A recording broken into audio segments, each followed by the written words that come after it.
बिस्मिल्लाहिर्रहमानिर्रहीम। अस्सलाम वालेकुम दोस्तों, उम्मीद करता हूँ खैरियत से होंगे। तो दोस्तों, आज की वीडियो में मैं आपको पीएलसी के बारे में बताऊँगा। ठीक है, पीएलसी की बेसिक जो सी इंट्रोडक्शन है वो मैं बताऊँगा। ठीक है, फेटेक की ये मेरे पास एक पीएलसी है।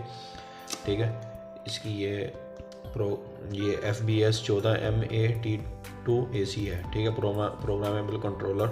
ठीक है, पावर इसकी है, इनपुट की जो सी पावर है यहाँ पे वो मेंशन की होती है। ठीक है, 100 वोल्ट से 240 वोल्ट तक आप इसको दे सकते हैं। 50 हर्ट्ज 21 वाट की है। ठीक है, इसकी बेसिकली आप दो पोर्शन होते हैं, इनपुट साइड और आउटपुट साइड। ठीक है, आमतौर पर ज़्यादातर पीएलसी की जो सी ना ऊपर वाली साइड इनपुट होती हैं और नीचे वाली साइड आउटपुट होती हैं। ठीक है, तो जैसा कि आप देख सकते हैं दोस्तों, ठीक है, ये इनकी इनपुट है L और N। ठीक है, यहाँ पे आपने 220 सप्लाई देनी है। ठीक है, ये इसकी इनपुट साइड हो जाएगी। तो ये सिर्फ पीएलसी की जो सी पीएलसी की ऑन करने के लिए जो सप्लाई है ना वो है। ठीक है, उसके बाद हमारे पास इसकी हर पीएलसी में ज़्यादातर पीएलसी में इनकी ना अपनी 24 वोल्ट सप्लाई होती है।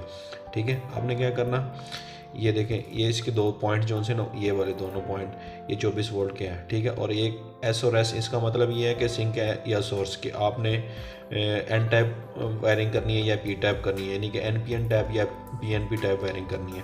तो उस हिसाब से आपने इसकी इनपुट्स को सप्लाई देनी है। मतलब अगर ये 24 वोल्ट है ना, इस 24 वोल्ट का अगर आपने SOS पे पॉजिटिव सप्लाई दे दी है तो बाकी जो सी इनपुट आएंगी ना वो नेगेटिव सप्लाई की आएंगी। ठीक है, तो ये हमारी इनपुट साइड होगी और इसमें ये हमारे पास इनपुट्स है 0 से लेकर 7 तक। ठीक है, ये X0 से लेकर X7 तक ये इनपुट साइड होगी हमारी। और एक इसमें ऑप्शन है 24 वोल्ट का और दूसरा इसका सिंक एंड सोर्स है। ठीक है, आपने 24 वोल्ट सप्लाई इसी पीएलसी की या कहीं दूसरी सप्लाई से, अलग से सप्लाई से भी आप इसको सप्लाई दे सकते हैं। अगर सिंक एंड सोर्स पे अगर आपने पॉजिटिव दी है तो जो इनपुट आएंगी वो हमारी नेगेटिव आएंगी। ठीक है, एक कंडीशन ये है, तो उनको हम NPN टाइप वायरिंग कहेंगे।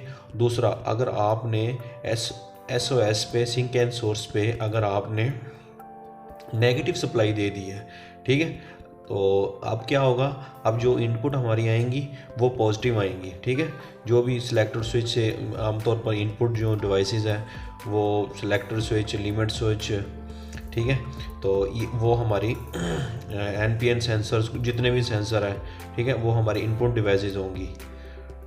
ठीक है, ये ऊपर वाला पोर्शन हो जाएगा हमारा क्लियर। और ये हमारे 0 से लेकर 7 तक इनपुट है। और उसके बाद हमारे पास ये एक इंडिकेशन लाइट है पावर की, और एक रन की और एक एरर की है। ठीक है, और उसके बाद हमारे पास ये आउटपुट आ गई है 0 से लेकर 5 तक, ये हमारी आउटपुट्स हैं इसकी। इसके बाद इसमें एक ये पोर्शन बना, यहाँ से ये कम्युनिकेशन के लिए आमतौर पर ये इस्तेमाल की जाती है।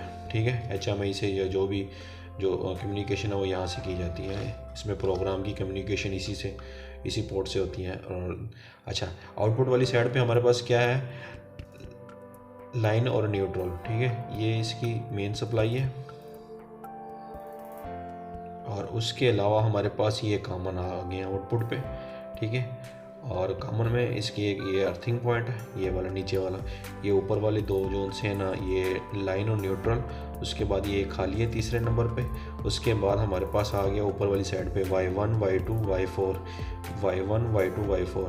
ठीक है, नीचे वाली साइड पे ये पहला पोर्शन आ जाएगा, ये हमारा अर्थिंग आ जाएगा। उसके बाद C0 में आ जाएगा, आप कॉमन कोई भी वायर दे दें, आपने अगर पॉजिटिव दी है, ठीक है, तो ये Y0 पे अगर इनपुट, अगर आपने प्रोग्राम में ये किया कि X1 अगर हमारी इनपुट आ जाए तो हमारी आउटपुट Y0 हो जाए। ठीक है, तो उसमें क्या करना है, फिर आपने कॉमन पे जो भी सप्लाई देनी है, पॉजिटिव नेगेटिव जो भी देंगे वो आपको Y0 से मिल जाएगी। ठीक है, ठीक है, ये C0 का मतलब है कॉमन पे। ये कॉमन पे जो हमारी जो आउटपुट निकालेंगे, ये C0 पे अगर आपने पॉजिटिव दी है ना, तो उसका मतलब ये है कि ना Y0 और Y1 पे वही सप्लाई आएगी जो आपने C0 पे दिया है। इसके बाद आपके पास आ जाता है C2 कॉमन 2। इस पे आप सप्लाई चेंज करके भी दे दें आप, मतलब अगर इस पे C0 पे अगर आपने पॉजिटिव दिया ना, तो C2 पे आप इसको नेगेटिव दे दें। ठीक है, तो फिर ये C2 के साथ जो से आउटपुट लिंक होंगी वो Y2 Y3 Y4 और Y5 होगी। ठीक है, यानी कि C2 पे जो भी आपने सप्लाई दी होगी वो Y2 Y3 और Y4 और Y5 है वाई-फाई पे आपको वही मिल जाएगी जिस हिसाब से आपने इनपुट को इन आउटपुट के साथ लिंक किया होगा प्रोग्राम में। ठीक है, ये इसकी आउटपुट साइड है और ये इसकी इनपुट साइड है।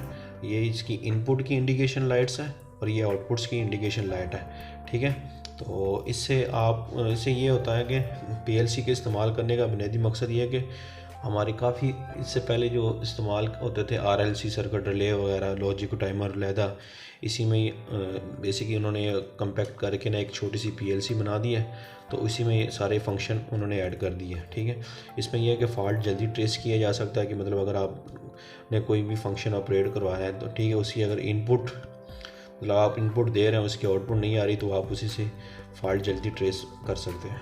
ठीक है, इस वीडियो में अगर किसी चीज़ की समझ लगी हो तो काइंडली कमेंट कर दीजिएगा और वीडियो को अगर शेयर कर दीजिएगा। Thanks for watching.